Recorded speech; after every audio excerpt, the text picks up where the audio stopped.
early season strategy. We'll talk about how to know when to pick up someone in the early going, how much to bid on them, and who to drop. Plus, waiver wire, pitcher preview, your mailbag, injuries, and some Passover fun. Ian Kahn of The Athletic returns to the Beat the Shift podcast next.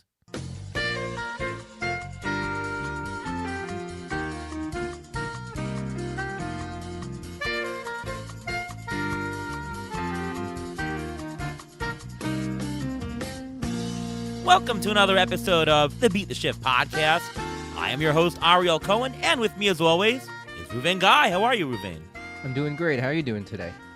I'm doing pretty good. My voice is pretty much all back, so thankfully there. It's been 2 weeks into the season, having fun watching games. The Mets are doing really fantastic. I was supposed to go to the game on Monday, which was rained out, so bummer there, but they won 2 yesterday.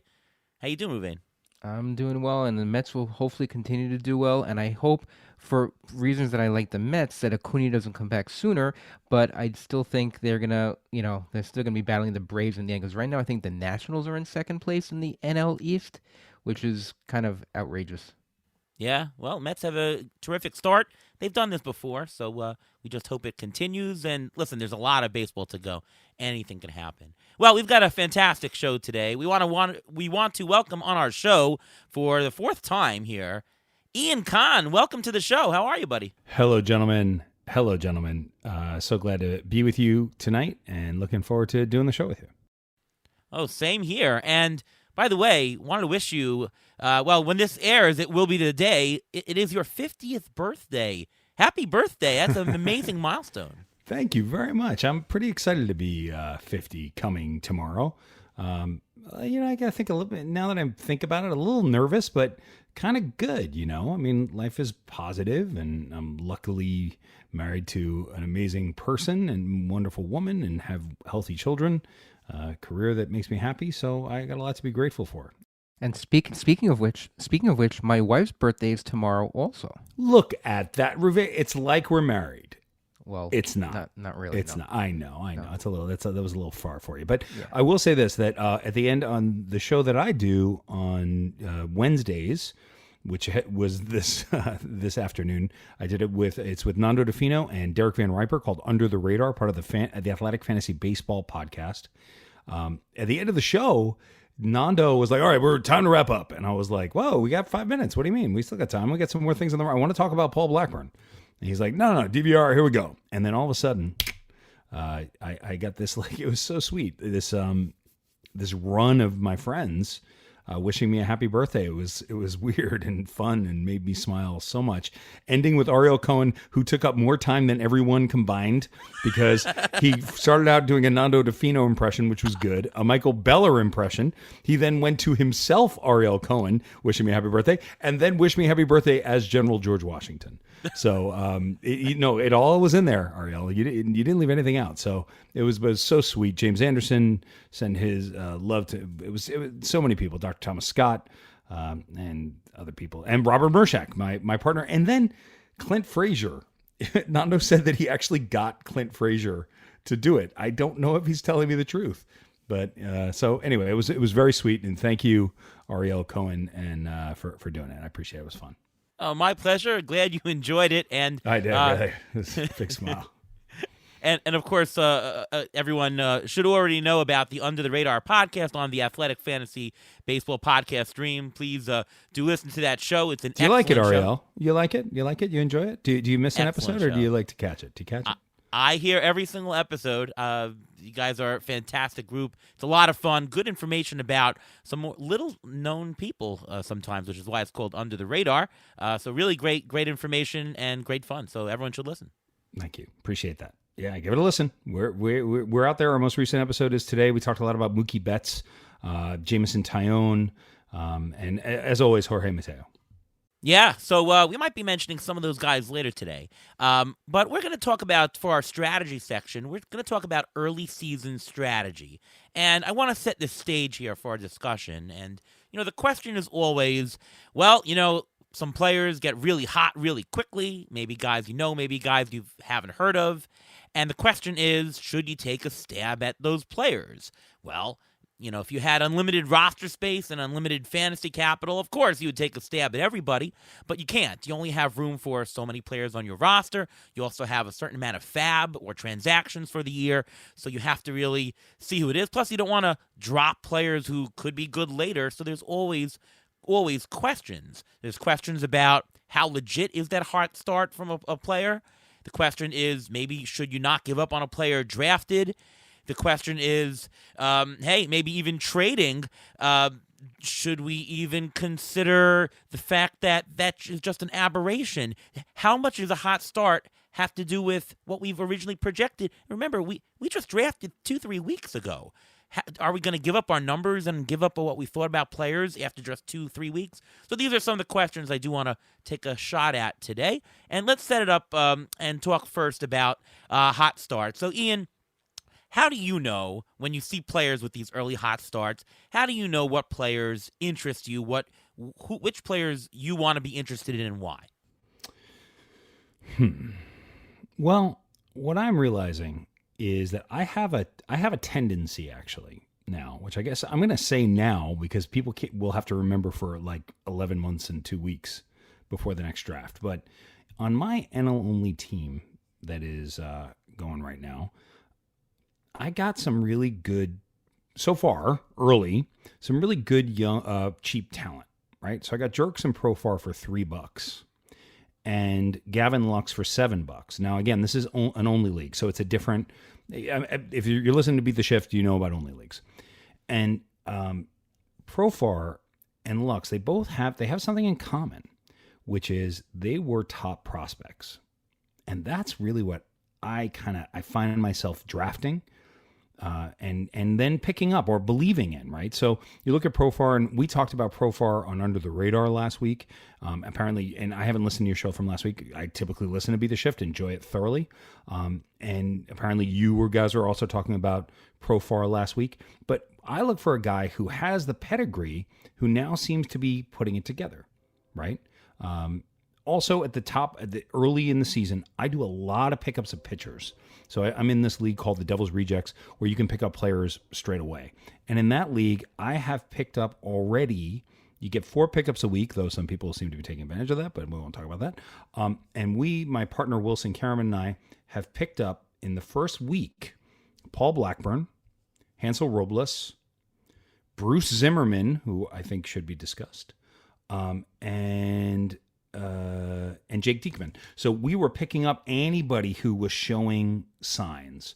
So it's top prospects who were sort of under the radar now and Oscar Mercado we also picked up in the first 2 weeks.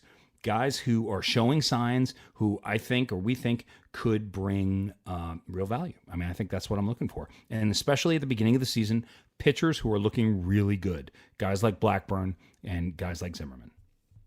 Okay, so it's the pedigree from the past that gets confirmed now, which really highlights an automatic pickup or automatic contention too. And I don't know. It's an automatic pickup, but that's where my tendency goes. And pitchers at the beginning of the season, if Nestor Cortez happens to be on your waiver wire still, you need to play in a deeper league. But if he's on your waiver wire at this point, he's somebody you grab because he's showing abilities at the beginning of the season that is really, really amazingly impressive. Right. Ruvain? Well, I just want to add just a little bit because I agree with everything you just said, Ian, and I was basically going to say the exact same thing. You're looking for pedigree, you're looking for minor league pedigree, you're looking for major league pedigree, and to see if they can replicate.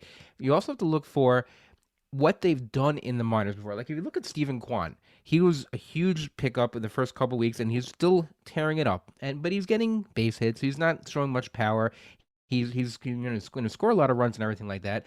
But a player like him, he always hit for average in the minors. So you see that, this is something that he can continue. Will he get you a bunch of home runs? Will he get a bunch of stolen bases? Probably not. But you know what you're going to get when you make this pickup. So whenever you're trying to find a minor leaguer with pedigree, meaning a non-top minor league player, you have to see what they've done in the minors in the past, whether they're only known for their power, whether they're only known for their stolen bases and stuff like that. And that's the best way to look at it. Also, see if they can continue it, meaning okay, they're hot for the first 2-3 weeks. What does their schedule look like for the next couple of weeks? Are they going to Colorado? Are they going to Cincinnati in the middle of the summer, toward the beginning of June when it starts going to get warm again and the pitching staff is not that great? So you're going to have all these areas where, yes, they have it, but if you're going to get them, you're going to be paying for what they did so far in the first 2 weeks. You want to make sure that they can continue it and they can sustain it. So I'll add a couple things that I'm looking for, and just to be clear, I'm looking for people that I'm going to roster for longer. I'm not looking for just the 1-2 weeks with the schedule here. I'm looking for, number one, playing time differences from what I expected a few weeks ago. Stephen Kwan, who I don't really love in particular, his at-bats are going to be up. Whereas we only projected him for, let's say, 300 at-bats before the season started. Well, if you see what he's doing, that gets up by 100, 150 at-bats. So because of that change from expectation in playing time, that's huge. Connor Joe is another guy who is playing every day, batting the middle of the lineup. How about batting order? Batting order matters. Take a guy like Luis Arias, who's not the most fantastic guy in fantasy, but he's not batting ninth. He's batting second. He actually batted third and fourth a couple times this year as well. If you're batting in the top middle of the lineup, you're going to get more counting stats, you're going to get more runs and RBIs. A change from where they were previously batting, that really interests me because that's going to be a huge increase. How about skills change?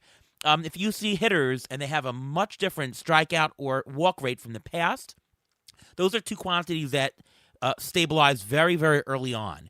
I'm very interested in that. Look, Seiya Suzuki, all right? I was not on Seiya Suzuki. I probably should have been before the season started because he was a variable. But look at his walk rate. He has the highest walk rate in all of baseball right now. That guy is legit. In terms of power, it's a little bit too early to look at some barrel rates, but look at some average exit velocity. See what the guy is doing and has been doing differently. Look at stolen base opportunities. Is the guy trying to run? That's a good clue. Pitchers, strikeouts, walks, velocity changes. Look at Tyler McGill. He's up almost 2 ticks. That is huge. Look at pitch mix changes and effectiveness of that. Alex Cobb, unfortunately, just went on the IL, but here's a guy who changed his stuff, and it's the effective part of it that's changed for the good. Bullpens, I look for usage changes. I wasn't expecting David Robertson to be in the role. He clearly is. Diekman's getting more shots. It's a good mention. He's a guy to look at. So those are a couple things that I look for early in the season. I like Diekman a little bit. I like Diekman. I trust Diekman more than I trust Robles, but I found myself rostering both just to see how it plays out. And then Whitlock showed up last night, who I have, thankfully, in AL Labor and GDD, I believe I have him in. Yeah, GDD. Boy, is that a good player. Oh, my goodness. Yeah. You and I spent a lot of time talking off air about Garrett Whitlock, and oh, boy, is he good. He's good. Love him. He's fantastic, yeah. What do you do with a player like Daniel Vogelbach, who has started hot in the past, and he started hot again? He's going to get the playing time. Do you go after a guy like that? How much do you spend on him? What do you do with a player like that who has started hot in the past and fizzled out? Ride till he fizzles, right? I mean, you ride. Daniel Vogelbach is getting time. It's historical. He's the leadoff hitter. But look, Vogelbach has been a guy that Brett Sayre, in Baseball Prospectus, has loved forever. And I look at a guy now who's 29 years old. He's not a kid anymore. He's been around. He's hitting .324 with a .924 OPS. He is basically playing every day, either at DH or first base, especially in an OBP league. I like that play. Let it ride till he falls. I mean, if you're choosing between he and Darren Ruff and Garrett Cooper, like that's that sort of mix that you're looking at. Depends on what you want. Depends on what you're looking for. Yeah, he's definitely increased in value since 3 weeks ago because of his role. And in an NL only, he's a godsend, right? I mean, what you're looking for in the only leagues is just playing time, really. I mean, you're looking for talent, you're looking for gifts, you're looking for guys who are going to do good stuff, but you want guys who are going to get you your counting stats. As Ariel always says, you got to get the runs. It's all about the runs. That's how I felt when I left Costa Rica. Sorry, I shouldn't have done that. That wasn't nice. Runs? But I'm ching. Runs are ching. But go ahead, runs. Go ahead. Tell them about the runs, Ariel. Runs are, of the 10 fantasy standard categories, are the ones most correlated to winning. So in general, if you could only pick one category that you could look at and say, all right, show me this category and I'll do my best guess to tell you who's winning this league, it's runs. Runs are the most correlated. So, and it's actually because of at-bats. Whoever accumulates more at-bats, that's who's going to be leading your fantasy league. It's pretty much as simple as that. It's not as simple. Wait a minute. It's not as simple as that, but it's a very good indicator of that. Yes, I try to make it extremely simple in my verbiage there, but yeah, Very of course good. it's Okay. it's a little bit more complicated than that, but that is a quick way. Yeah, good way to look, and I buy into that idea. I really do. Yeah, it's like I say for pitchers, the simple way is look at K minus BB. Of course, it's more complicated than that, but if you could pick one quick thing to look at, that's the quick thing to do. On the reverse side of hot, there's always the players with cold starts. And the question is, how do you know, even in the first 3 weeks of the season, how to give up on players with early cold starts? And to make a distinction, we should really talk between mid-value players. You're not going to give up on top players, obviously, but mid-value players and low-value players. How quickly are you giving up? When are you starting to sit them? When are you trying to drop them? How does that work for you, Ian?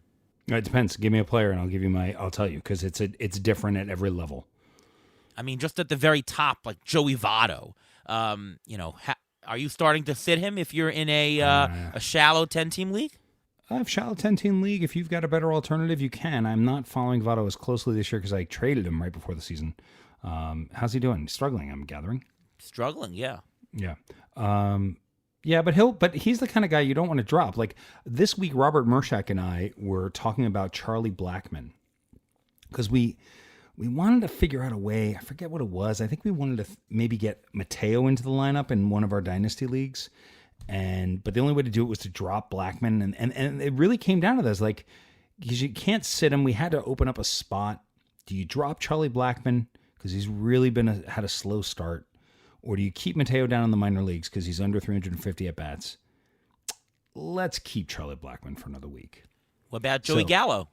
Joey Gallo is on the bench, baby. Joey Gallo in that same league has been on the bench really after he looks just so lost. My son said to me, we're watching like game 2 of the season, and Gallo struck out again. And my son looks at me and says, Dad, are we supposed to think he's good? Because he's really not very good. And I said, no, son. At this point, we're not supposed to think he's any good. Though... Yep. On Under the Radar, we were talking. We didn't get to it today because they were celebrating my birthday, which was very kind. But that is Joey Gallo now an upside dynasty play because next year if the shift goes away? I still argue no, but it's an interesting question. But Joey Gallo is a sit for me, not a drop, but a sit. He strikes out way too much though, so I mean it's a matter of contact for him. You know, for players who are not getting their contact, not getting through with the levels where they should be. It's not, Jeff Passan actually wrote an article today. That came out today that the home runs are down. If home runs are down, what value is Joey Gallo? Probably isn't it higher? Yeah, no. And actually, no, higher. But wait, you're missing something. I believe. I should say, from my perspective, I think you're missing something, which is from my experience of hitting and what I think is happening in Baltimore, when you're hitting into a shift, it changes your whole psychology of hitting. Because you feel like, I got to hit it perfectly to get it through. If the change comes, Gallo will improve. All hitters will improve. Because all of a sudden, there's a lot of space. And right now, it's like, I don't know where to hit it. So it makes you try to hit the ball out of the park all the time. And I think that's contributing partially. It's a head game. It's a mental game, baseball. And from my perspective, Gallo will be better if the shift does indeed move away. And then there was another interesting point. Oh yeah, in Baltimore now, I think we discussed this, and you said that Ryan Mountcastle is only going to lose 4 home runs. I am firmly in the downside disagreeing on that now, because they didn't just move the fences back 30 feet. They also raised the fences 4 feet. So Jorge Mateo hit a ball 410 feet to left center field against Jameson Taillon, and it was an out. Last year, that was a home run. All of a sudden, you start thinking, oh my God, to get it out of here, especially with the new ball, I'm going to have to hit it 500 feet. It's going to screw with these guys. I think Baltimore pitchers, you need to raise up Baltimore pitchers now, which is why I want to talk about Bruce Zimmerman later. You got to raise up Baltimore pitchers. If you gave them 1 to 10, you think they're 4s, they're 6s now for me. Yeah, What- I mean, 4 was an estimate, could be 5, but yes, the dimensions are different. And by the way, I kept saying that John Means was really a good pickup, but of course John Means is hurt. I had a lot of John Means shares that didn't Oh, really it's not help good. me. Oh, it's not No, good. Ruvain, do you have John Mean shares? Unfortunately, we share a lot of the teams, so yes, Oh, a lot of no. John Means, That's not fun. because he was just so valued so well in drafts that we just had to go after him. Yeah, I didn't take Yeah. Means this year. I just didn't trust his health because of last year, and I rode him last year in AL Labor. The first half of the season, he was phenomenal, and then when he came back, he just looked like a different pitcher. So even though the price was down, I just didn't trust it. I was like, I don't like hurt pitchers. Hurt pitchers scare me. The Zach Wheelers. Did you guys roster Zach Wheeler? Because I avoided him. lot. Like, did you? And A lot, and we also have a lot of shares of Jacob DeGrom. I Carlos argue Rodon. that. Well, Carlos Rodon. No, or I guess Rodon, but Rodon was healthy coming in spring. I'm talking about the I guys mean, all who these guys. weren't- DeGrom was quote healthy coming into Yeah, but spring. yeah. That's true. You know, that when That's you true. take an injury risk, remember, you're going to hit on some, you're not going to hit on some. The question is, do you get enough of a value discount that in the long run you're going to make a profit on if you roster a bunch of these pitchers? Yeah, that's true. I hear what you're saying, and Means was a perfectly fair. I just, it's a personal feeling. This game it's about the numbers. It's about the numbers, but it's also about feelings about players. Yeah. Quick Like, thought. I believe in that and- guy.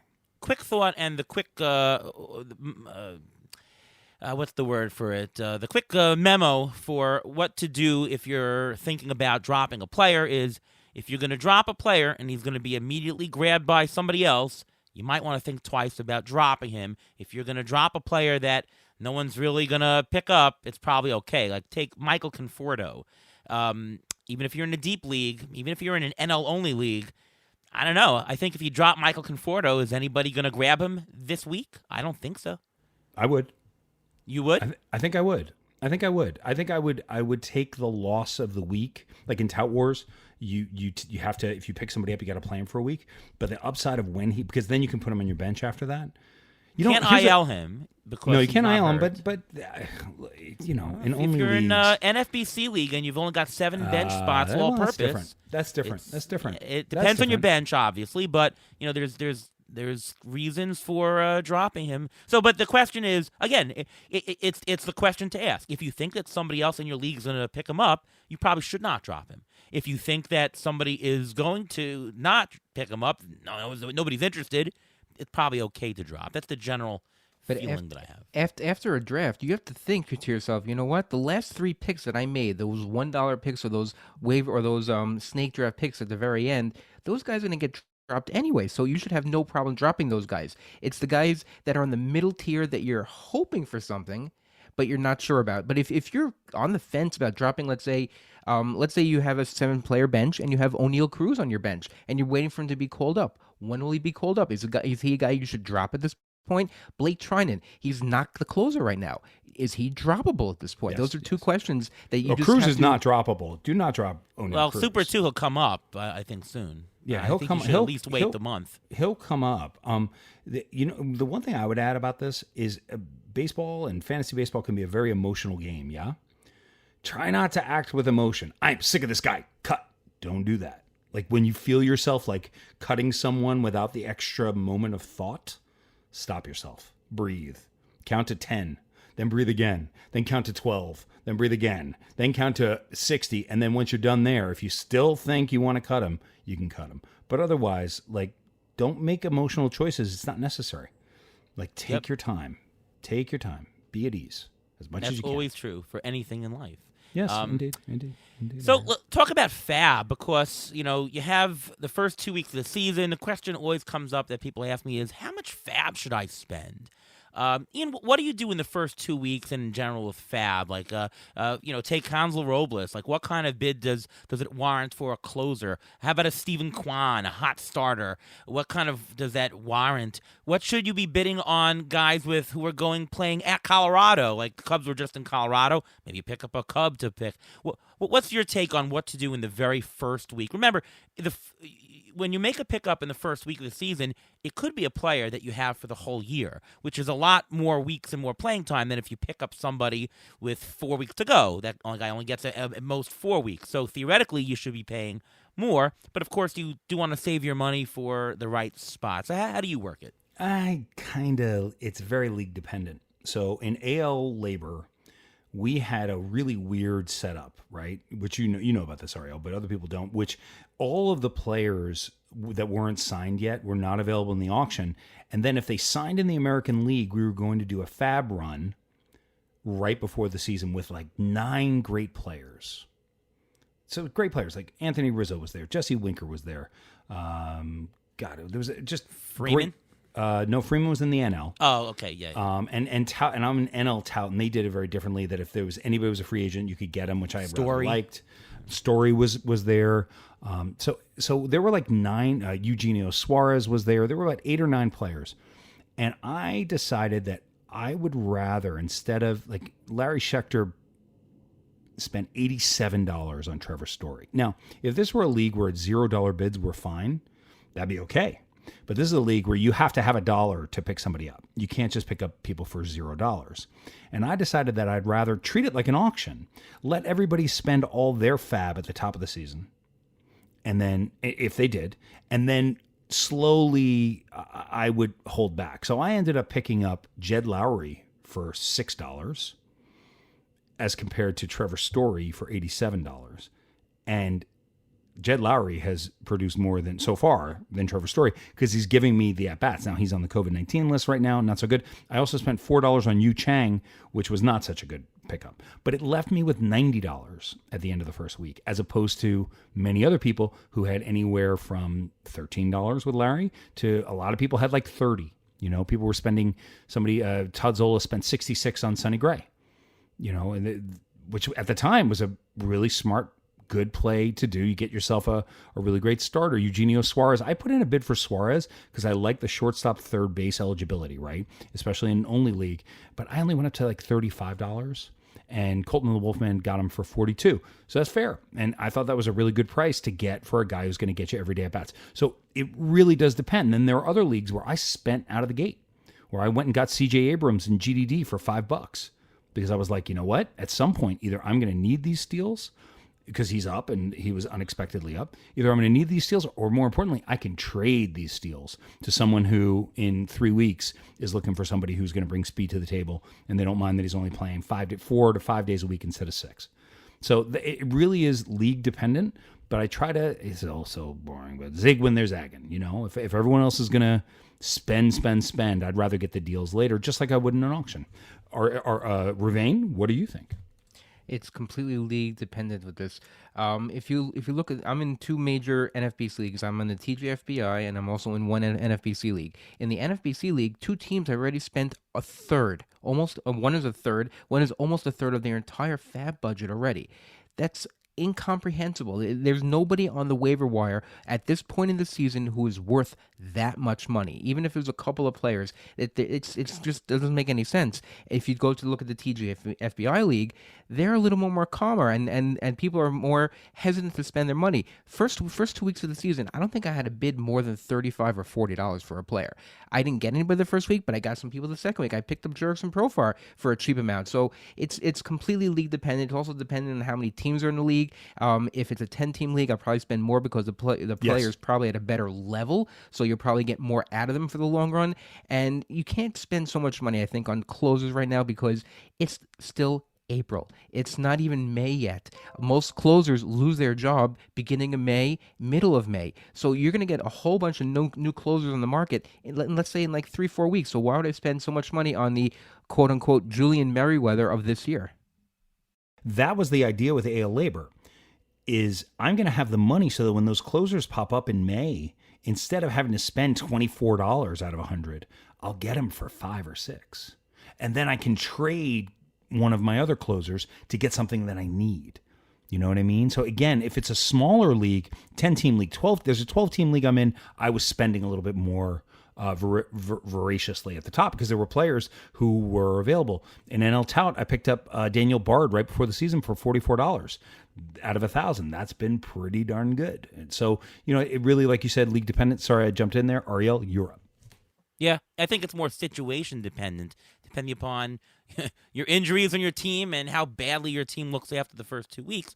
But in any case, the first thing that I do is I say, okay, you have to have a budget for in-season pickups. So, if there's 25 pickups for the year or so, and you want to have at least $2-3 or whatever it is, allot yourself some kind of budget for every single week, right? I mean, with the $87 for Larry Schechter, he's only giving 13 transactions for the rest of the year. Maybe that's not enough of a budget for the rest of the year. I think you have to first say, I need a budget for changes because there's going to be injuries pop up. There's going to be players who are just terrible. There's going to be guys you want to pick up. You need a budget for weekly picks. You also need a closer budget these days. And closers are going to change 17 times before Sunday. So even if you think you have a great closer situation with your team, things can turn really quickly in the middle of the season. You need to have some kind of budget. Could be 20-30% for some formats. And after you do that, the rest of your money, I generally try to say make it about 2/3, 1/3, first half, second half. You want to obviously spend more in the first half, but 2/3, 1/2, and then you use that willingly as needed. In one league, I have a lot of people who are injured, especially pitchers. That's our NFBC league. We had to spend, I think we spent 15% of our budget in the first 2 weeks. For some teams that I'm pretty stable, I spent 5% of my budget, and we'll just save that. But, figure about 2/3 of the rest of your allocation for that. That's what I would generally suggest you should do in terms of early fab picking up. There's another thing I want to add about fab. In your league, it really depends. Are you allowed to trade for fab dollars? If you're allowed to trade for fab dollars, I would recommend doing that. Because then you can spend more, I'm using this word again, voraciously at the top. Because then all of a sudden you find somebody who needs a corner infield and they have tons of fab. Then a pitcher, let's call it a pitcher. And then you could sell them a pitcher that if it was on the fab wire, they would pay $200 for, but they'll give you $350 for.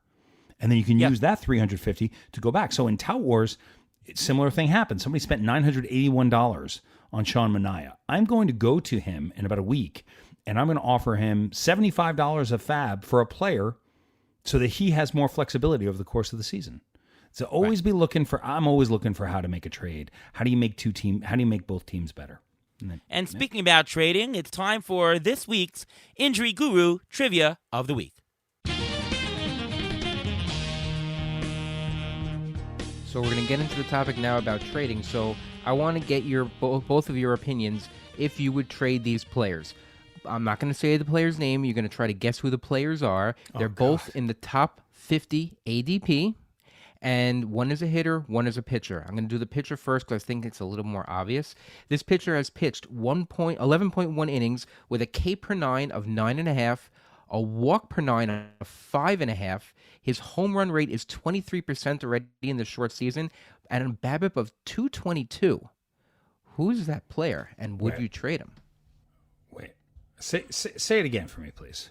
11 in the third innings, a K9 of 9.5. So they got like 12 strikeouts. Yes, a walk of 9 of 5.5. That means they've got, that's a lot of walks, isn't it? It's a lot of walks. They've got a home run rate of 23%, and a BABIP against him of 222. I know who that is. I'm sure you do know who that is because I have him on one of my teams, so I'm sure you know who it is. Is it Freddie Peralta? No, it's not. I think it's Garrett Cole, actually. I think you are right. Garrett Cole. Would you trade someone like that? He has an ERA right now. I didn't say his ERA. No. ERA of 6.35, a whip of 1.41. Now, what about the hitter? The hitter right now in 51 at-bats, 178 average. Mookie Betts. Okay, you got it already. It's Mookie I was Betts. going to say 0 home runs. I know you mentioned It's it before. Mookie Betts. I tried to sneak it by there. 0 home runs, 1 stolen base, now 8 runs, 3 RBIs, and Yeah, he's it's Mookie 29 years old. So, yes, Oh, it I'm is well Mookie aware. Betts. I'm well aware. Just based on those Top lines 50 alone. ADP, top 15 ADP. For both. I know, but I wanted to be a little sly. So you got one and I got one. All right. So are those players, do you trade those players at this point? Do you put them in trade offers? And what do you expect back for those types of players? I do for Cole. I mean, I don't like selling low like that. I mean, I just don't. I don't have Cole. Ariel on the ATC projections, Cole was the number 1 pitcher, period. Yep. And I did not like that. I don't like Garrett Cole. I just don't like the way I talked about this on the show today. I did actually a rant on the show today about the lack of resilience of the pitcher. That 4 minutes late on opening day, and he's throwing tantrums in the dugout. And then last night, 30-minute inning, and Poor Billy Crystal. Yeah, right. Billy Crystal is a New York legend.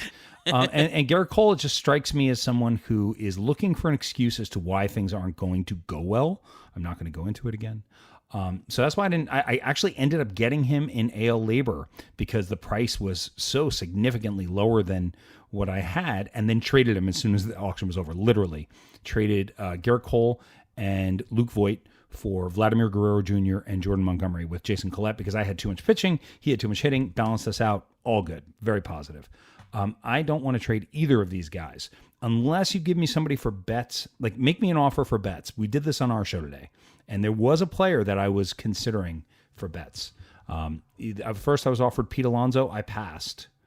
Next, I was offered Starling Marte, and I went, I might have to take that.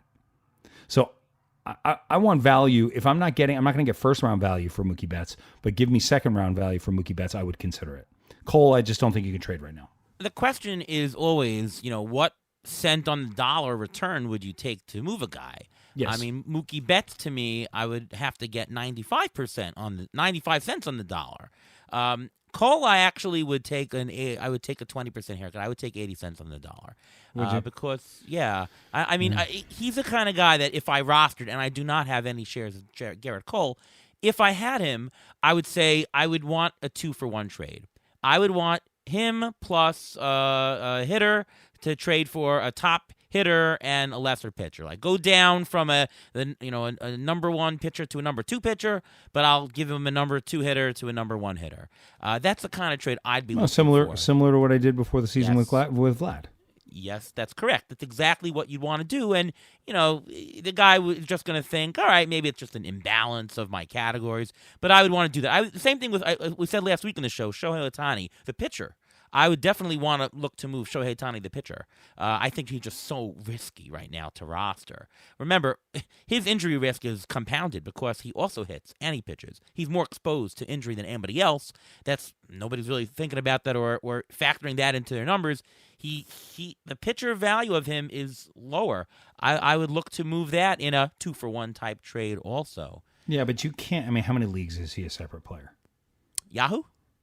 Is he? Yahoo, yeah. Yahoo, yeah. Okay, I don't play Yahoo. And I don't think I think it's too early to trade any player who was drafted in the first 2 rounds because most of them have a pedigree. Most of them have a chance of turning it around. But the question is, let's say you get to rounds 3, 4, 5, 6. Do you quote unquote trade high or sell high on a Cody Bellinger who's actually showing some signs of life? No, or do you hold him? You hold him because you probably got a good discount on it to start. Yes, you hold on Bellinger. Yeah. You don't trade Bellinger because if he's actually figured it out, he can return you second round value. And what are you going to get? I mean, if someone's going to give you Starling Marte for him or Manny Machado for him, then take it. There's a guy who I avoided like the plague this offseason. Well, I avoided all these top pitchers: Burns, Cole, Scherzer, Buehler, Woodruff, DeGrom. I call him DeGrom only because of you guys listening to your show, because you don't say it right. It's DeGrom. Everyone else calls him DeGrom, but you guys call him DeGrum for some reason. And there was a period when I was in Costa Rica, I was literally listening to every show that you guys did between I don't know, I listened to a lot. And DeGrom, and it got stuck in my head. But Wheeler, Bieber, Nola, none of them. Giolito, Urias, Sale, Alcantara, none of them. None of them. And Aaron Nola, to me, can someone explain to me why Aaron Nola is good? Because I own him in 2 dynasty leagues. And how do you trade him? He's a end of the second round pitcher, but I just don't see it. I don't trust it. I don't trust it. You're not going to be able to trade for him right now. Or I mean, I think if you you have could. Nola, I think you can I'm trade sorry. for him. Yes, I meant the other way. If you have him, you're not going to be able to trade for him because you've invested a second, third round pick in him. You had to have to take a pay cut on that. You'd one have that to take you a would big not. one. Yeah.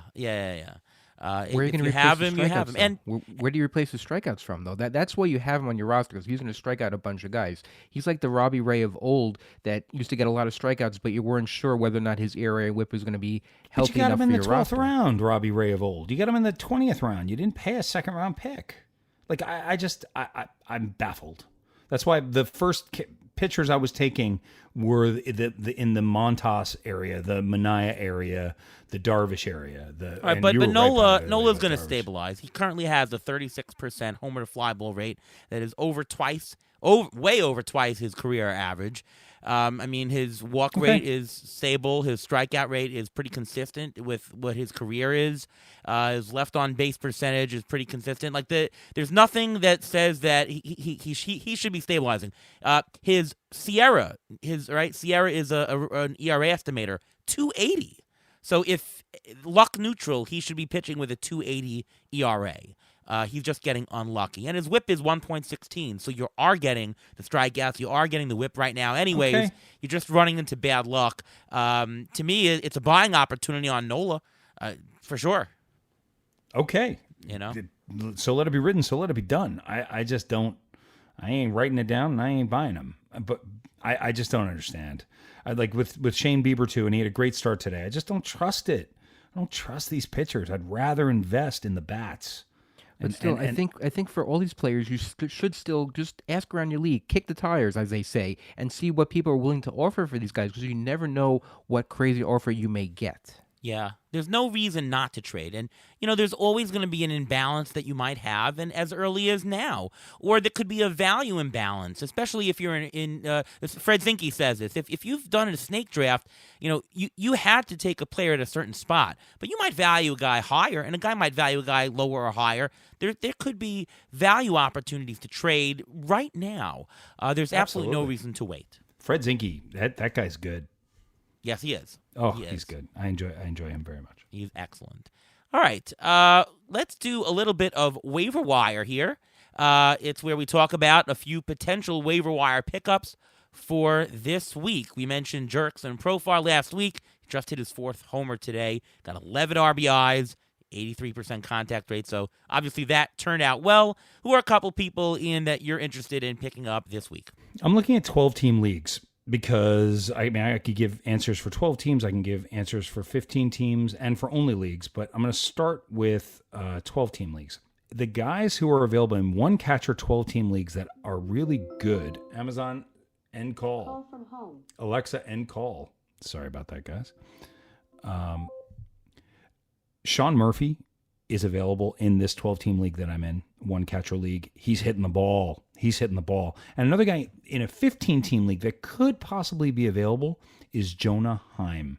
I'm just really big on Jonah Heim. I remember hearing a couple of years ago, Melissa, I forget her last name, I'm so sorry. We were talking on the phone, and she works for The Athletic, and she covers the Oakland A's. And she told me that Sean Murphy's the big guy, but she thinks Jonah Heim is equally as good. And that's where it kind of put me on the radar for him. And I think he's coming into himself. I think it's really exciting. Another couple of guys, Hunter Dozier in 12-team leagues seems to be available. Tyler Wade, if you need steals, he's going to play and he's going to run. And then finally, Aaron Hicks. Hicks and oh gosh, Rowdy Tellez is also here. Rowdy Tellez is somebody you could consider too. Even though he's platooning a little bit, he's just mashing. But Aaron Hicks is back to leadoff hitting for the Yankees. He's changed his game. He's turning himself more into a speed guy. I think he's going to run more. I think he's going to score a lot of runs in that lineup. So those are guys in 12-team leagues for me. Well, my first 3 guys were Aaron Hicks, Hunter Dozier, Rowdy Tellez. So I guess we're on the same page to say I own Hunter Dozier in almost every single league. The guy is eligible at first, third, and outfield. He bats sixth in the lineup, which is okay-ish. Could be better, but he's hitting .290 on the year with 2 homers. Definitely a guy you should consider. Tellez is doing fantastic, batting fifth every day. He started out hot. And, Aaron Hicks, I have to see where he's going to end up in the lineup. He started batting leadoff the first 3 games. Now he's batting seventh, which is he's batting first tonight. He's batting first tonight again. Excellent. He's so leading off. He's leading off, and he's led off the last 3 games. I mean, they had Donaldson at the top of the lineup for a couple of minutes. They had LeMahieu at the top. Hicks is the right guy, and he's changed his body. He's lost about 20 pounds, and he's looking to bunt. He's looking to run. It's exciting. If he said before the season he could go 30-30. That's what he said. Now, does that mean he's going to go 30-30? No. But does that mean he's going to try to steal more bases than he used to? Yes. Yeah, I apologize. I read this the wrong way for a second. Yes, he's been actually batting leadoff first. He started off the season batting seventh. Now he's batting first. Yeah, so that's right. That is huge. And Aaron Hicks, to me, all through the years until he got hurt, he was the runs guy. He was the guy to get on base. Yankees love batting him first. He's a guy. He's going to put some power, getting steal, good average, good OBP. He's going to get on runs. Aaron Hicks is really the guy. I'll mention just a few others there. Jorge Mateo, your guy, Ian. He's only 25% owned on CBS.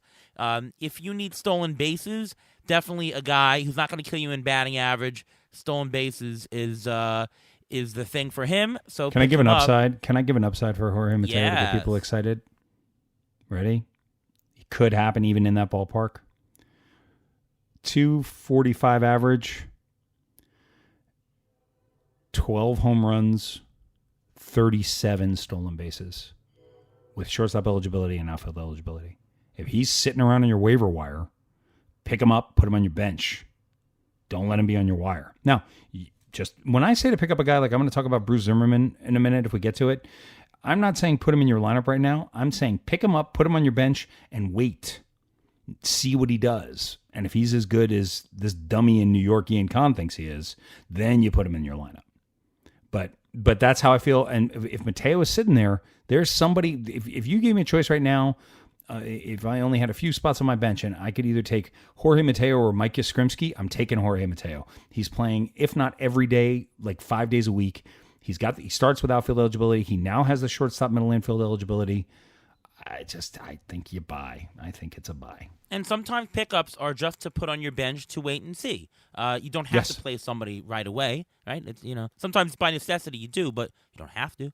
I want to mention 2 other guys. One is J.P. Crawford. He's 50% owned on CBS, so 10, 12-team leagues could be available. I think he's going to steal more than he's done in the near past.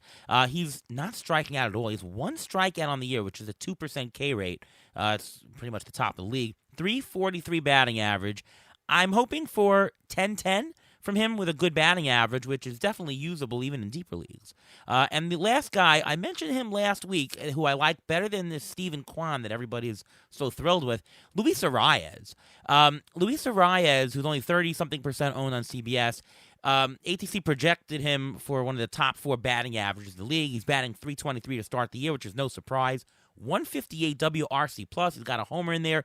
Got tons of positional eligibility. And what really I like about him, he's not batting 9th. He's batting 2nd every day. He's even batting 3rd and 4th on some days. They really like this kid in Minnesota. He is not getting platooned. He's playing every day. I really like him. By the way, Ian Kahn is only 1 for 18.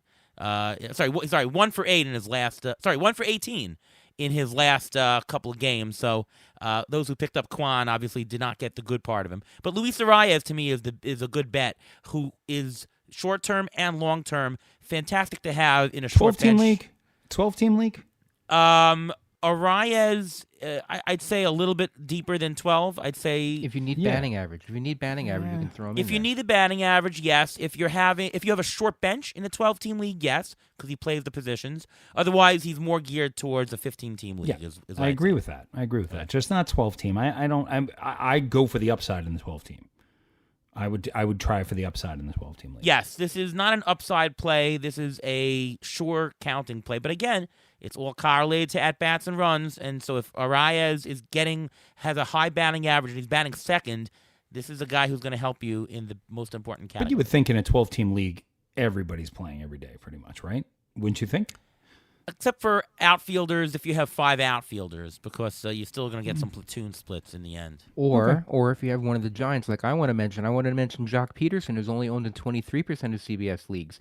The Giants know how to use that platoon really well, and he's hitting for power as he always does, and he's hitting right now in the 330s, which is great. He even stole a base earlier this week. So if he's available and you're willing to have him play maybe 3-4 times a week, he's worth it. 100% he's worth it. Another guy, I mean, you guys got on my Aaron Hicks train here. I wanted to mention him as well. I mean, he did well also in the winter in the Dominican League. He was hitting already when he was coming back, so he hits. The question is whether he'll stay healthy. So if you have him and you pick him up, you play him now, because otherwise you may end up losing out on what he's going to get, because he probably will. I'm not saying he will. I don't want to jinx it, but there's a good chance that he may not be on the field for the entire season. But again, with Joey Gallo not hitting, Hicks will get more playing time, so we'll see how that works. And also, I wanted to mention Michael Fulmer. No one mentioned any relievers or anything, so I wanted to mention Michael Fulmer. He's looked very good so far. He's only 16% owned in CBS, and he's behind Gregory Soto, who's not always reliable as we've seen so far. Michael Fulmer, he's only 16% owned. He's looked good, so hasn't given up a run yet. And if you want a guy who's lurking to be closer, he looks the role, and he's the guy who would be the closer if Soto falters. Yeah, for sure. He would. He has a save already also. Well, he had a save because Soto had pitched for 2 days prior. So it's not because Soto has not done his job. I was a big bang the drum for Soto in this offseason. Him being called the closer by Hinch. I love this. I love the stuff. If his command comes together, he could be a dominant closer. Anyway, it's too late to if you don't have him, you ain't getting him. Yeah. And we mentioned Garrett Whitlock. He's only 50% owned on CBS. That's wrong. He should be universally owned. Universally owned. Yeah. 100%. In a 12-team league, you could start him. Yes. You should start him. He might be the closer of the Red Sox come down. But even if he's not the closer, he has value. He's going to give you. I'm giving something big away here. This is something I should be doing this on Under the Radar, but we didn't get to it because it was my birthday. So basically, I'm seeing a trend. Clark Schmidt, Strider in Atlanta, Garrett Whitlock. These guys are going to give you 5 to 6 great innings a week with strikeouts. And they're coming in the 4th. So if their team is ahead, they're going to get the win. There is a market inefficiency right now for the old school, like, well, if they're not closing and they're not starting, I don't want them. There's the new 3-inning pitcher. Strider comes in for 3 1/3, gets you 6 strikeouts, 2 walks, no runs. You don't want that. I picked him up in NL Tout for $21 this week. No, believe me, there's a lot of stuff I do that's really stupid. I guess I'm bringing up a lot of the smart stuff right now. But I think that is a place that people should be looking. I think that the Clark Schmidts, the Michael Kings, the Garrett Whitlocks, the Striders in Atlanta, and there must be more of them, guys who are pitching, who are the guys who come in. It's like the followers that we used to have, right? Guy comes in for 1 inning, and then the next guy comes in for 4. It's the piggyback guy. It's the guy who's coming in the 4th, and they may have the lead. Clark Schmidt last night won the game for the Yankees and ended up getting the win. 3 innings, 6 strikeouts, I think 2 walks. What's wrong with that? And the win. He's to be picked up. Here's a trivia question. 12-team league format, 5x5. What do you think his dollar value is right now, Garrett Whitlock, so far season to date? I'm sorry. Ask the question again, please. So far, if we were doing an auction, right? And okay. What is his current value earned, roto value earned in a 12-team league format? 12-team league. So not 15, it would be higher than 15, right? 12 team. Okay, 12-team. Any guesses? I'll say $24. Ruvain? I'll Maybe say 26. 16. Split the difference. He's a $20 player right now. He's already accumulated 1 WAR this year, and he's a reliever. I think less than that. What would he be? What would he be in AL only?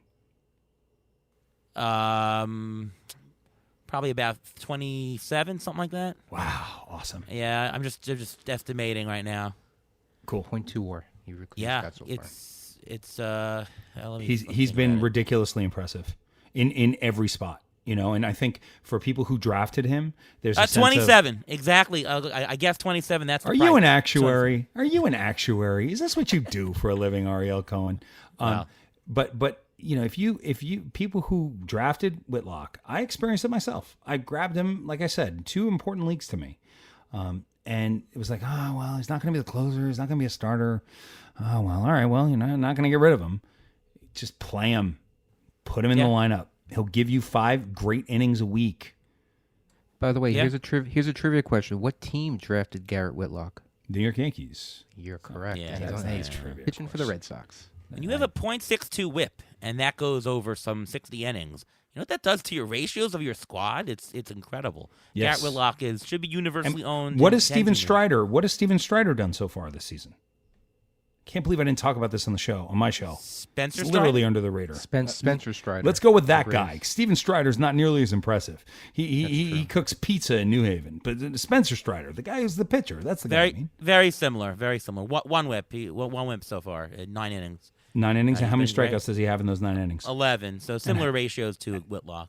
And he doesn't have the win and the saves, I don't think. Maybe he has a win. He doesn't have any saves. No, neither. But so he probably is bringing back maybe $11. But his left on base percentage is 90, so he's been uber lucky so far. Okay, I like of the course, stuff. Whitlock's been 100%, so it's tough to tell. But he's also striking out 32% of the batters he's facing right now, so that's why. Spencer Strider. Spencer Strider. Yeah. Any of these guys, I mean, one thing to know is you never want to, I mean, you had to pay for Whitlock in the draft. You didn't have to pay for Spencer Strider. You just have to pick him up in your first week of waivers, and he's probably still available in plenty of leagues right now. What is he available in CBS leagues? I would guess he's probably only owned in 18% of leagues. Yeah, I would guess that number. Looking it up here, Maybe even less. Spencer. Yeah, I would say Spencer Strider would be. He's owned in 20% of CBS leagues. Yeah. I picked him up the first week in TGFBI, but I had to drop him because I had so many injuries. I just had no place to put him. I wanted to play him, but I needed starters, so I had him, and I had to cut the cord on him. All right, let's do some pitcher preview. Here's who you want to pick up either for next week or for the future. Let's see who the Pirates are playing this week. What the hell was that? A drop? It's the section where we look at pitchers who face the Pirates. All right. I think you got to put the Diamondbacks in there too. And you should consider the A's and the Orioles as well. The Orioles have the highest strikeout rate, so they're the best ones to get. Yeah. All right, who do you got, That's Ian? pretty funny. I like, again, I'm not saying put these guys in your lineup. These are guys I'm sniffing on. I'm liking here. I'm kind of liking David Peterson a little bit. I'm kind of liking Bruce Zimmerman a little bit. I'm kind of liking Blackburn a little bit. And I'm going to throw this out there. Chris Archer, I don't think last night went quite as well for him as it was going. Let me just take a quick look at the game log. Yeah, he kind of struggled, but even in his 4 and a third, he did strike out 5 guys. There's something I like about Chris Archer. Something going back to I understand, but there's something about the prospect pedigree. I'm talking about not put him in your lineup, but sit him on your bench.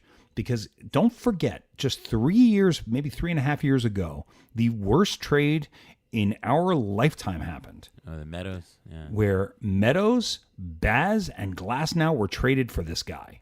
So there was a minute that he looked like one of the best pitchers in baseball. Now he's a penny. Cost you a penny.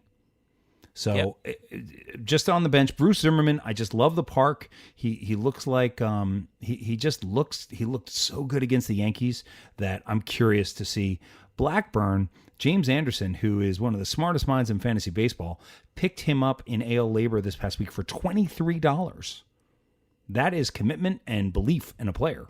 So if James is that high on him, he's worth an easy roster. So I would say those are my guys. I guess I'm going to bow to you guys on the David Peterson one because I'm sure you watch the game. But I don't know. I again, pedigree and stuff. I think he could be something. We tried to pick him up this past week. We actually had him on tried to pick him up this past week. So yeah, we're very high on him, especially because there's so many injuries on the Mets. They're gonna pitch. They're gonna pitch. Yeah. I mean, Walker's supposed to come back in a couple of weeks, but He'll be back next week. He's going to be back next week. Yeah, Peterson's going to get to pitch anyways as a long relief, so I bet on that. And anything can happen. Peterson's right in the rotation. I definitely like Peterson. He's shown some really good stuff. Archer, I'm sorry, but this is the Can't Roster Archer fan club, and I'm the number one fan here. Again, no. don't put him in your lineup, but could be. He was my fourth, but still, I like him more than Eric Fetty. His walk rate right now is higher than his career. His strikeout rate is far lower than his career.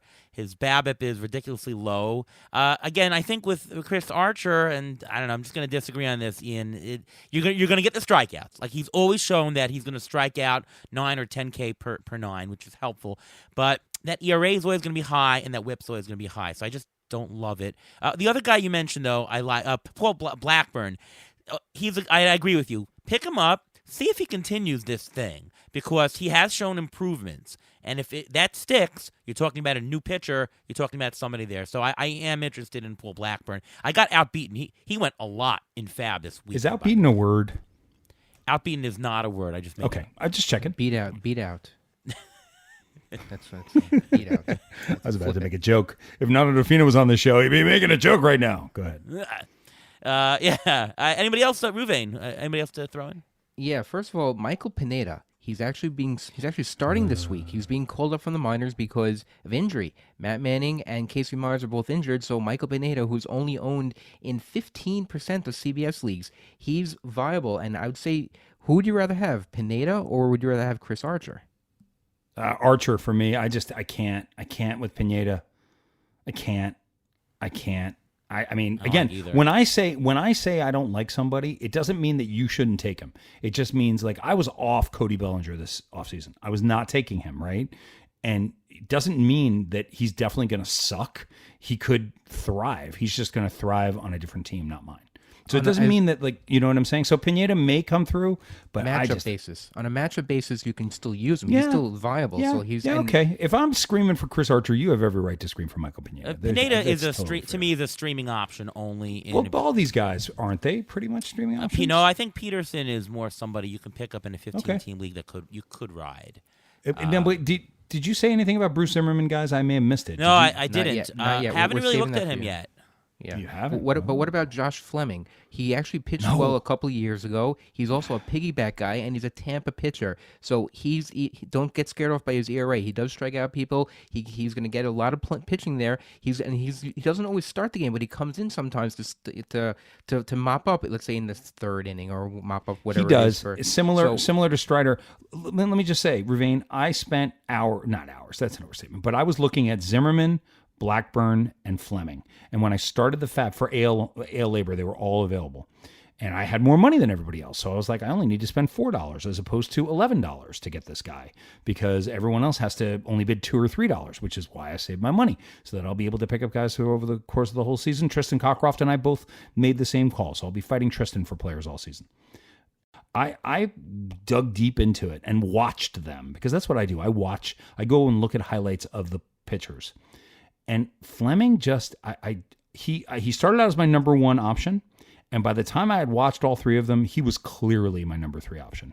Behind, I had Zimmerman 1, Blackburn 2, very close, $4 and $4, but I had Zimmerman at the top, and then Fleming I just put in for $1. So I don't know this. And then he came in yesterday. Things didn't go so good, right? Did they yesterday? No, Not so they good. didn't, but he's a possible 2-start next week with Minnesota and Seattle both at home, and he's only 9% owned. So he's available, and if you want to take that risk on him, it's a Tampa pitcher. Usually you can't go wrong with a Tampa pitcher. 3 innings, 4 hits, 3 runs, 2 strikeouts, got the win, but yuck. Actually, I'd say Tampa Bay is not. It's not good to have Tampa Bay pitchers for leagues that value wins or innings, for that matter, because they just don't pitch the whole time. The only Tampa Bay player I would roster. Oh no, I've got one Tampa Bay player I have rostered all across my leagues. Franco. No. If you here now, I'm going to trivia you guys. There is one player on the Tampa Bay Rays hitter. I'm going to give you a hint. It's a hitter. I have one hitter who is on 75% of my teams. Well, if it's not Ruvain? Wander Franco, I'm gonna Wander say Franco. Manny Margot. Ariel Cohen? Well, I was going to say Jimon Choi, but Matt Margot sounds smarter. The answer is Manuel Margot. Ding, ding, ding, ding, ding.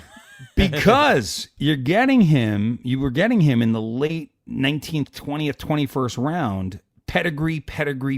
If you go back and look at Margot, he's had a number of years where he's disappointed, but he was a top 30 prospect for a long time. Speed, great defense, and a little bit of power, and he's really putting it together. So I avoid Tampa Bay players. I just don't like them. I just don't like Brandon Lau. I don't know why. I've never liked him. I don't like him. Maybe it was that one playoff where he just couldn't hit the baseball that I can't forget. Yandy Diaz I find boring. Arozarena I think is terrible. I mean, I just don't like Arozarena. And at least 20% of our audience just went, "What are you, nuts?" That's fair. You have every right to do it. But I just don't like the way he plays. I don't like the way he hustles. He doesn't hustle. I don't like the way he plays. And so I just never, ever, ever spend the fifth or sixth round pick that you need for Arozarena. Manuel Margot, that's the fella for me. And didn't Tampa just extend him also? Yes, and they extended him, which is huge. Him, so, yeah. When a guy gets extended, it makes you almost want to pick up Kyle Freeland. Signed a 5-year contract. I mean, why would you want a Colorado? Why in the world did they give him that contract, but not John Gray? I don't get that. They gave all the other pitchers contracts, but not Gray. Called the Rockies. I don't get it. All right. Anyways. Anyways is also not a word. Anyways is also not a word. Anyways is not a word.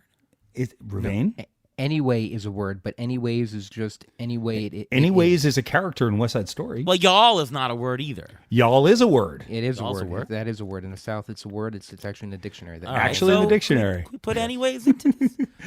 You can use it. I'll just. It was. What was the other one? Beat or offbeat or I don't remember. Unbeatable. Unbeatable is a word. No. That's a word. Sorry, you gotta take a little shot at the guy. Outbeat. Right? No, outbeat is not a word. Outbeat. Outbeat's not a word. Beat the shift, man. All right. Beat the shift is definitely a word. Fun show, by the way. Listen to every episode when I was in Costa Rica. Ooh, yes, boy. and with T-shirts now. I think Yes, sold Ariel. out. Thank you. You sent me your T-shirt. Oh, that's right. I think The you got an ATC ATC shirt. I did. I got it. It's my early Happy birthday birthday. present. Thank you Yes. so much. Definitely what you should wear on your 50th birthday. You look smart.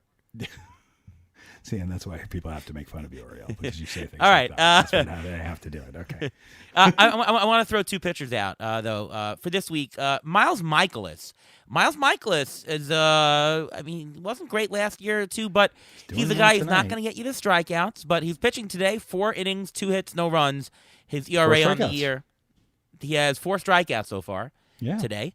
So he has 12 on the year in 14 innings, which, again, he's not a strikeout guy, but I like rostering guys who have good whip early on in the season, and that's because if you have a 2-start week with these guys, they're getting you tons of strikeouts. If you're down in strikeouts, that's a category you can more easily get by plugging in anybody, but ERA and whip is harder to correct. So I like guys with good ratios more.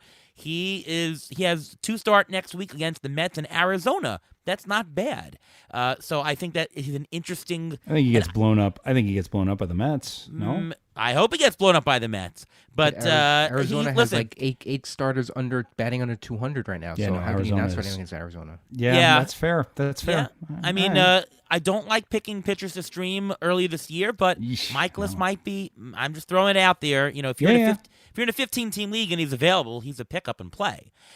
Brad Keller is a maybe. He's on 50% leagues. Just take a look. He's got a tough matchup this week, but maybe a long-term play in a deeper league. And Drew Smiley looked good so far from what we've seen. Yes, sir. He's got a tough schedule next 2 weeks, Atlanta and then the White Sox.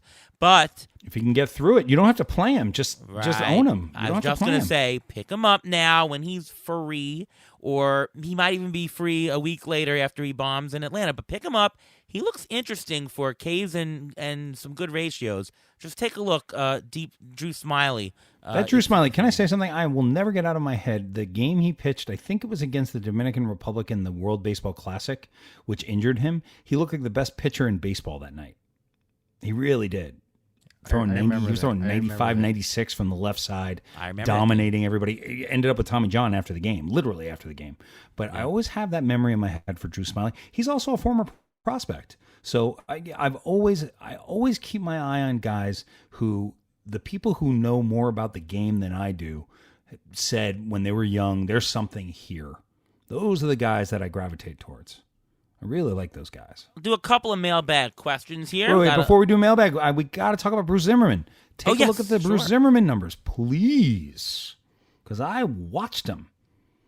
And I'm telling you, in that park, if you have a chance to start somebody against Baltimore in Baltimore, oh boy. Who am I? So far he's looked good, and it sort of looks legit. Read the numbers. What does it say? What does it say? He's got 26% strikeout rate. His walks are high, though, at 11%. He's not giving up a run yet. 1.22 whip. That's okay.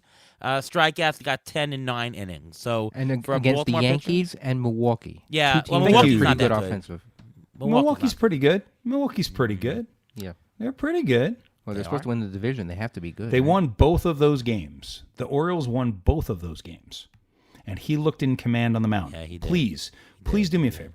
Please do me a favor. Please hear me say this.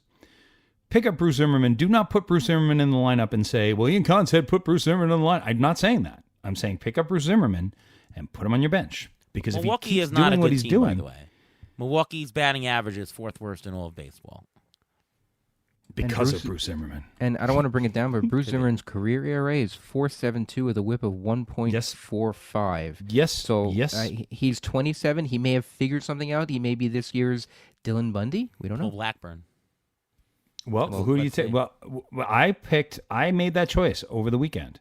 Blackburn or Zimmerman. They were like hair split difference, but I had to put one ahead of the other, both for $4. I got Zimmerman. Who do you Zimmerman take? was cheaper. Definitely no, cheaper. well, yeah, he was cheaper. I got him for $4, and James got Blackburn for $23. So I know what James thinks. I know James it's Blackburn. What is it for you? I don't know.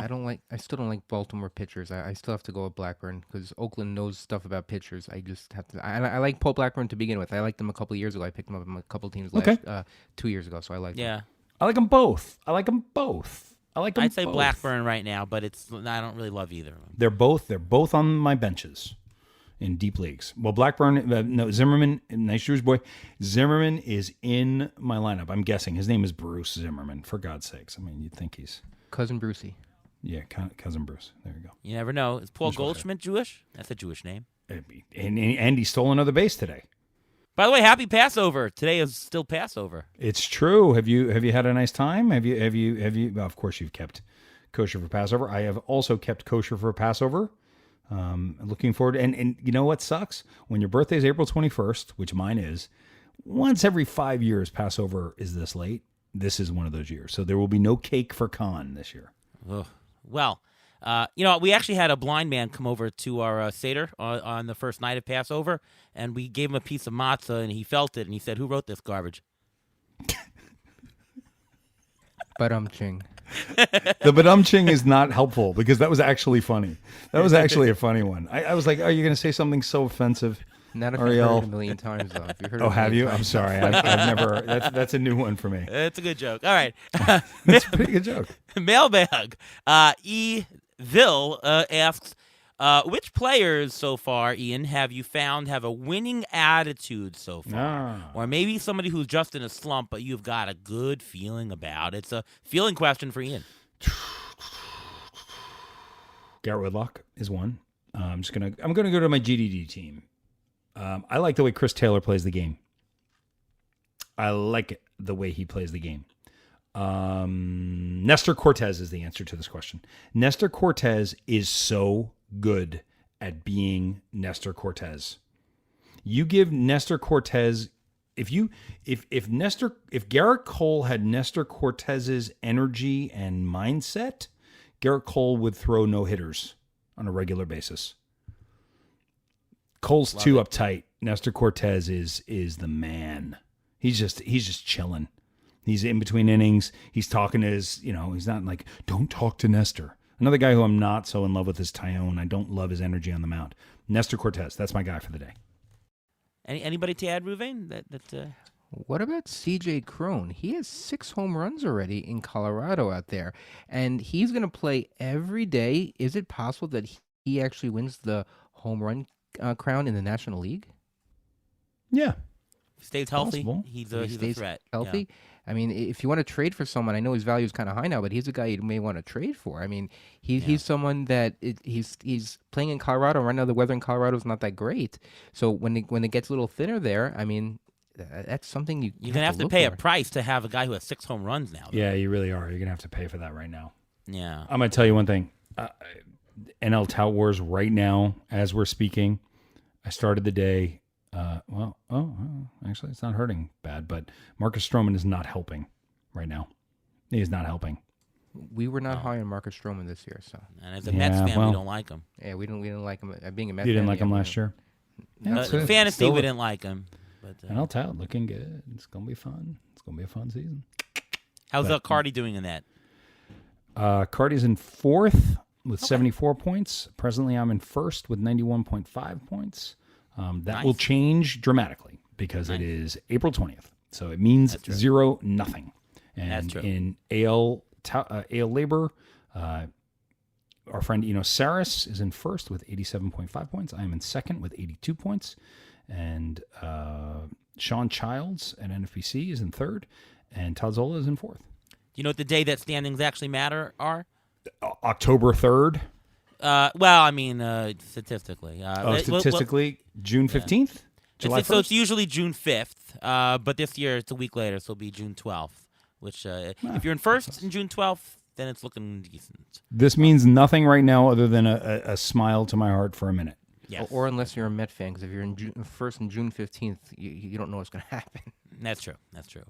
Steve asked, but we really touched on it already, talking about Paul Blackburn, so we'll skip that question. Hopefully, Steve, you've gotten the answer there. What is the answer on Paul Blackburn? What do you guys think he's going to be at the end of the season? Is he a top 100 starter at the end of the season?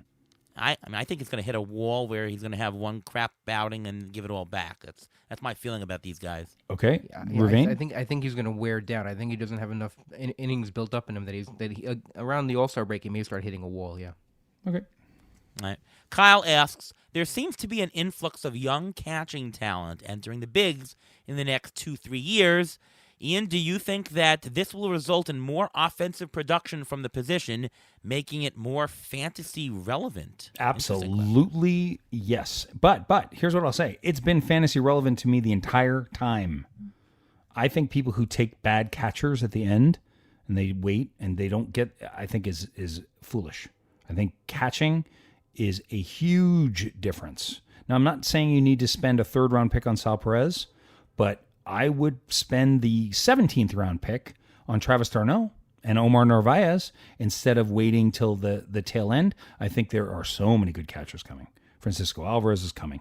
Adley Rutschman is coming. Gabriel Moreno is coming. And I think it's going to be a lot of fun. I'm a big fan of good catching. Ruvain's bold prediction for the year is Salvador Perez will lead the American League in homers. He's currently one off the pace right there. Yeah, we'll see how that goes. Well, Ian, you do dynasty stuff. Have you had any shares of either Harry Davis or Henry Davis so far? Well, Harry Davis is not a guy that would be like my Steven Strider. Henry Davis. No, there are 2 Davises. There's a Davis in Seattle, and there's a Davis in. No, you're thinking of Harry Ford. Oh, Harry Ford. in Harry Seattle. Ford. I'm sorry. Oh, Harry okay. Ford. So here, I'll tell you about Harry Ford. I love Harry Ford. Harry Ford is my man. Harry Ford is the guy. Harry Ford is the guy that I got in more drafts than I should have. Harry Ford is going to be a star. Harry Ford is going to move off the position. Harry Ford is a Mookie Betts style player. He is a speed demon with power and hit tool. I love Harry Ford. Let me just tell you. More than Booyah. Henry Davis? Personally, look, in terms of pedigree, Davis is higher. Davis was the number 1 pick in the draft last year for Pittsburgh, but that was a money thing. He wasn't the best player coming out. Arguably, the best player coming out is Khalil Watson, who the Marlins got at 16. But Harry Ford, who the Seattle Mariners got at 11, I was on Harry Ford before the draft, and it was looking like a late first rounder. I was like, that's the guy. That's him. I watched an interview with him where he was just talking about how he plays the game, and I was like, I love Harry Ford. I traded up to get him in my main Dynasty League, DL1. I got him in XFL, which is the Experts Dynasty League, the Ron Chandler Dynasty League. Steven Gardner and I got him in that league. I love Harry Ford. So for the price, you want Harry Ford. Henry Davis is a good trade piece. You can get a lot for him. Henry Davis will deliver for you, though. He'll be up in 2023. He might even get a cup of coffee this year. Harry Ford is 3-4 years away, but I just got a feeling. I mean, he and Khalil Watson are the two players from this past year's draft that I'm most excited about. Marcelo Mayer, of course, and Lawler's been pretty good too. Jordan Lawler, who's the shortstop for Arizona. So those are the breakout guys for me. It sounds like you're going through my son's baseball card collection here. I really like Harry Ford, guys. More than most. Any thoughts about Rutschman for this year? You're the dynasty guy. I mean, look, if you can buy, it's a good buying time to buy Adley Rutschman, actually, because this game is so psychological. You got a guy who's injured who you've been waiting for, and all of a sudden, if you could offer somebody who is going to compete this year and you can give them like, I don't know, Travis d'Arnaud plus a reliever and some. No, you're not going to get that. You're not going to get Rutschman. Rutschman's huge. Rutschman's going to be the Buster Posey of his generation. So hold, don't sell, hold as you wait for his arm to be better. Wrist, something, I forget what it is. My bold prediction was Joey Bart would win the Rookie of the Year, which is not going to happen. It's going to be Suzuki. But do you like Bart at all? You gotta like kind of what he's doing. He's striking out a lot, but he's hitting some home runs. He stole a base. Yeah, he's gonna play. Yeah, I kind of like Joey Bart. There's a lot of good catchers coming. Which in a way, Ariel, you would argue that the more good catchers they are, the less valuable they are, right? I mean, because there's more options. No.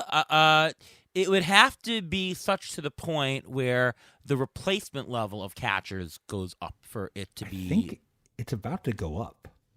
There are going to be a lot of good young catchers coming. Yeah, so in 10-team, one-catcher leagues, the value of catchers will go down. Yes, 100%. I'm thinking 15-team, two-catcher leagues. In 15-team, two-catcher leagues, I think that you won't get the replacement level. You won't get the 30th catcher really improving all that much.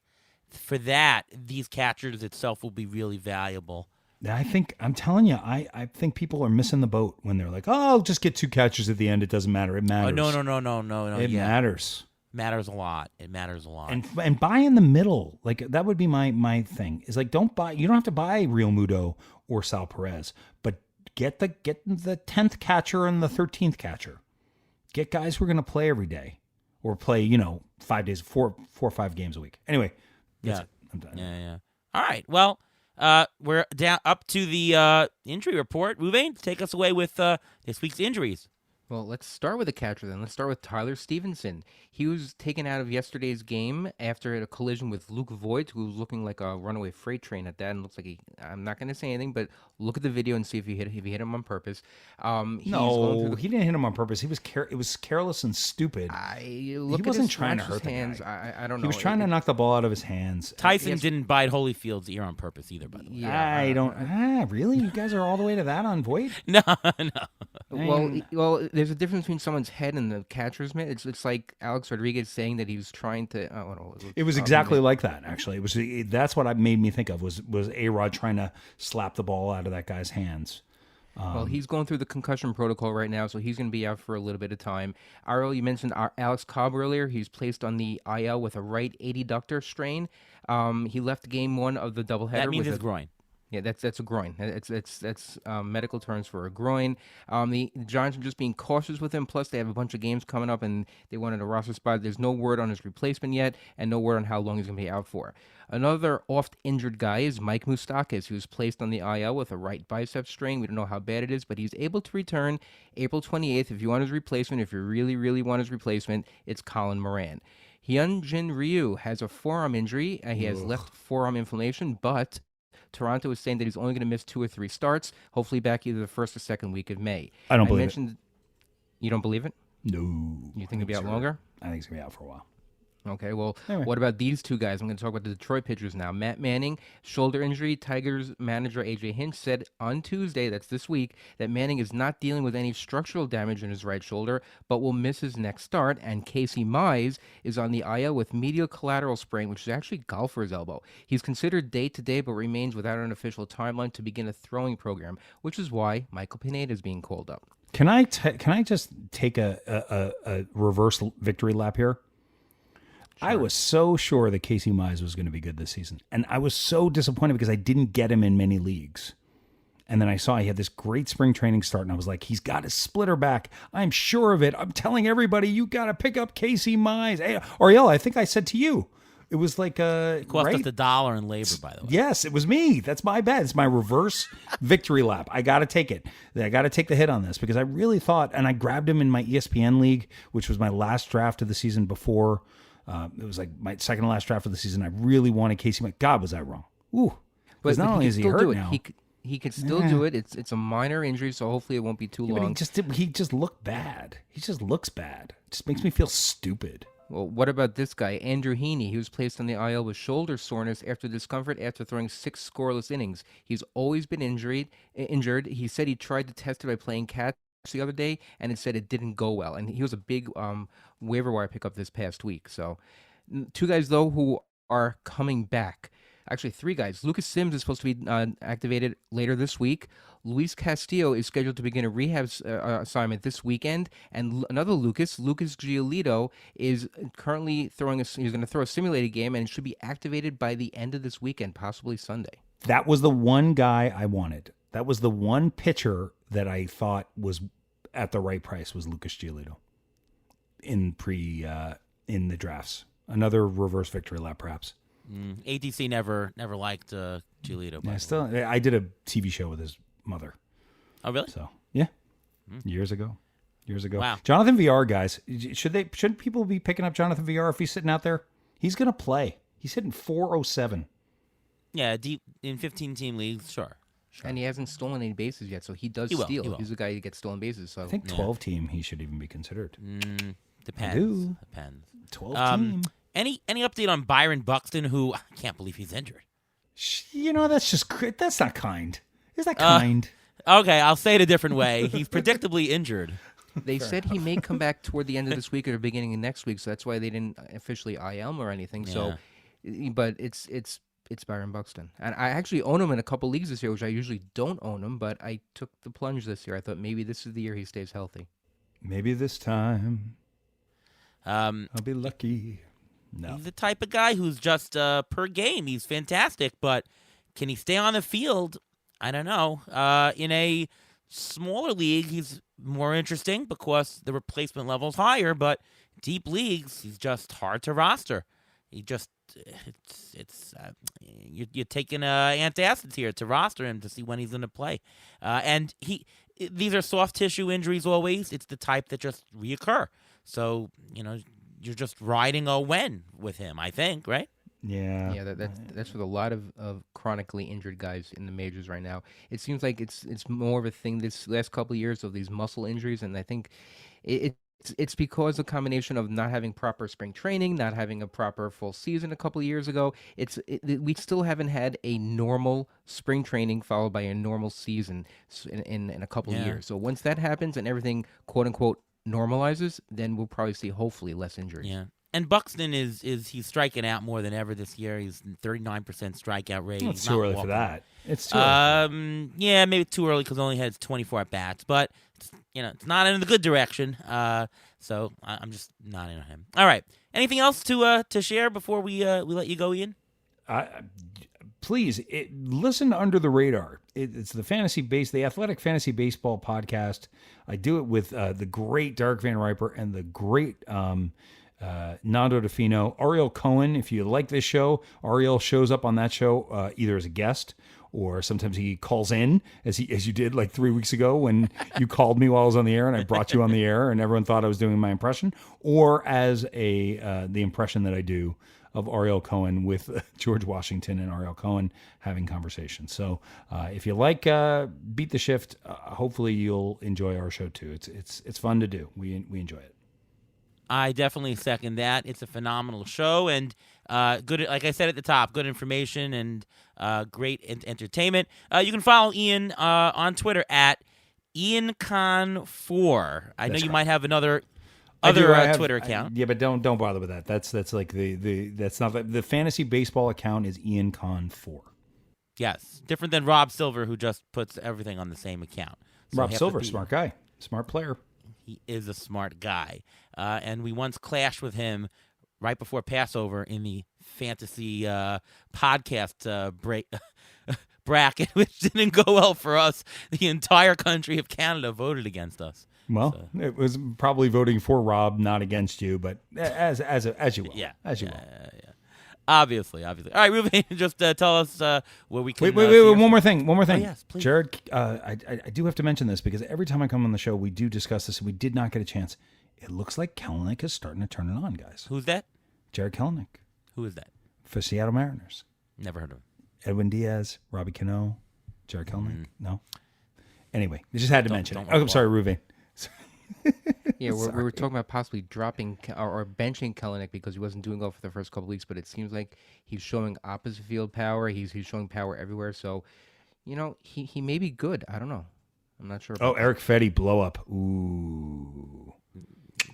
Fetty blew You can up. follow really? me on Twitter at MLB Injury Guru, where I tweet out all the injury updates I mentioned today, as well as others. You can also catch my weekly article on Roto-Bowler. It comes out every weekend, so it gets you ready for the Fab the following Sunday. All right, I'm Ariel Cohen. You can see my stuff over at Fangraphs, over at Sportsline, and at Roto-Bowler. You can follow me on Twitter at ATCNY and listen to me right here on the Beat the Shift podcast. Might be having some exciting news about ATC projections mid-season. So stay tuned for that in the next couple of weeks. A lot of people have been asking for that, so that might actually happen this year. Cross their fingers, so that might happen. Look forward Thank to you that. guys. Thank you guys for having me on your show as a sort of somewhat regular guest. I'm very grateful to be able to spend some time with you guys on the air. It's really, I appreciate it. I do. Oh, our pleasure. Thank you Thank so you much for for coming. coming on the show, Ian. This was a fantastic show, as it always is. And from all of us here at the Beat the Shift podcast, we'll see you next time.